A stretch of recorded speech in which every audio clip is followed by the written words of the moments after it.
Tu as un bon copain à Paul qui vient de sortir un livre en français aux éditions Guérin, Totem Paul.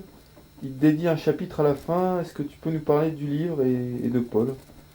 Ben oui, Paul, c'est un très bon ami, hein, quand même. Ça. Je crois que ouais, j'ai rencontré en 90 quand on était allé au Shivling.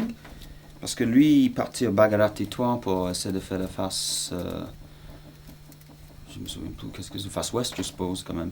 Et bon, ils n'ont jamais rien fait en montagne à l'époque, quand même. Donc, ils ont tenté quand même. J'étais assez impressionné avec quand même lui et ses potes, la manière d'aborder un peu le montant, même s'il connaissait rien, tu vois. Et puis après, bon, il a décidé fort de prendre.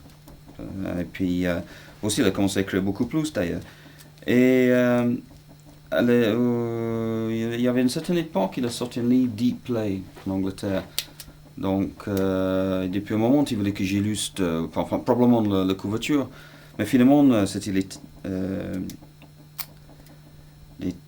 les pages, ouais, c'était mélangé avec les topos, des photos, un peu de tout quand même dans cette livre quand même. Mais bref, j'étais très content de bosser avec Paul.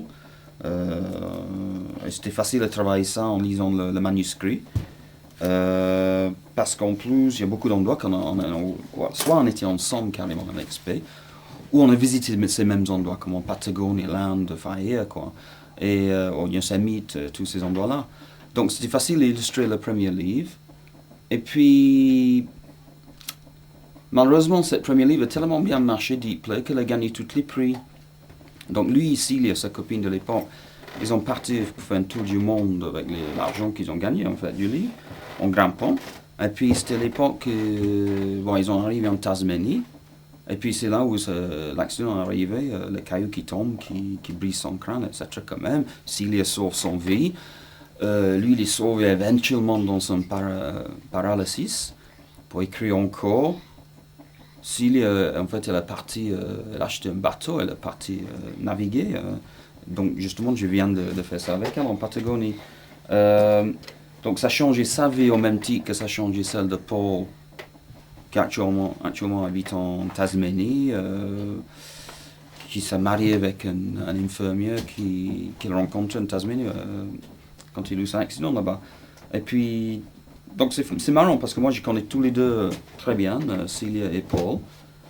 Et, euh, et c'est drôle de voir comment ça tourne la vie pour tous les deux en fait, hein. Et à cause de cet accident à Totem Pole justement, hein, c'est quelque chose de très personnel pour eux, enfin, pour beaucoup d'amis d'ailleurs de nous, hein, parce qu'il y a beaucoup de gens qui ont ressenti tous ces événements.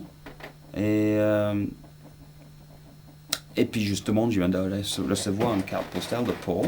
Il est quelque part au large des déserts en Australie avec sa femme.